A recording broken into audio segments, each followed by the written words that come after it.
falar em Living Intelligence, ou inteligência viva, não é ficção científica, é o próximo capítulo da tecnologia. E segundo a Amy Webb, esse futuro já começou.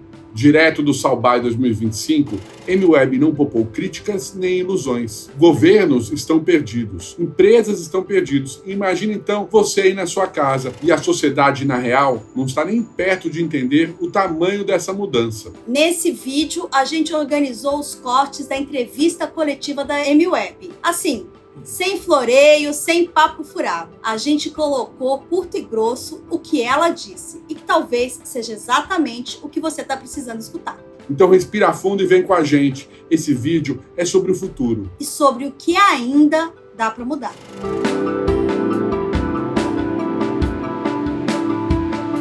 Normally when I get that question, my answer is, we're not doomed because the future isn't set, but we can still make good decisions. I'm feeling less optimistic than I've probably ever felt before. Some leaders are fine. I just have less faith than I would like to at this point. Your role as journalists is to get the story right.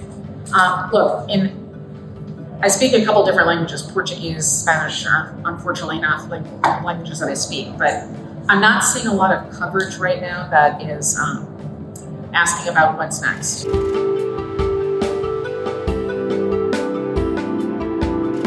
The beef rice that I showed you, the ability to make a baby without a human, just using, just generate an egg and sperm and then, artificial womb. Like that's all on the horizon. The changes are going to happen so fast that people will be in a state of shock.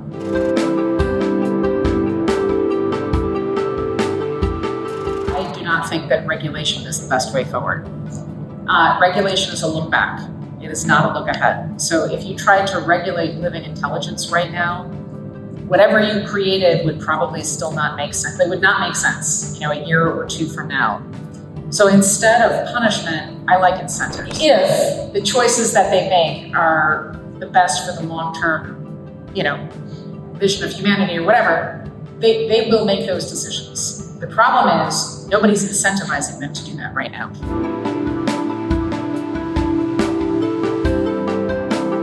Look, the U.S. government is in turmoil, and I will say very clearly that I do not belong to either political party. I'm an independent. But what I'm witnessing right now happening in the United States is utter chaos. I think a lot of people look at the decisions and actions and say the government in the United States had been very bloated, kept growing and growing and growing, and finally somebody's doing something. So it's one way to look at it. But from my perspective, what I'm seeing there is it's not innovation, it's obliteration.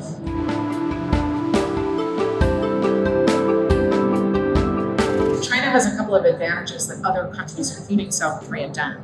It has a type of government that can force down long-term plans. So China has a history of having 5-year plans, and it sort of can make everybody do those plans.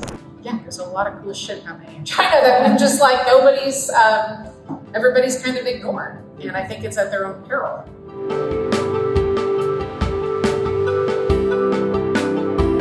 We need strong leaders who are not just in it for themselves. We need the types of leaders who are willing to think ahead and that understand that if everybody prospers in the future, they prosper too.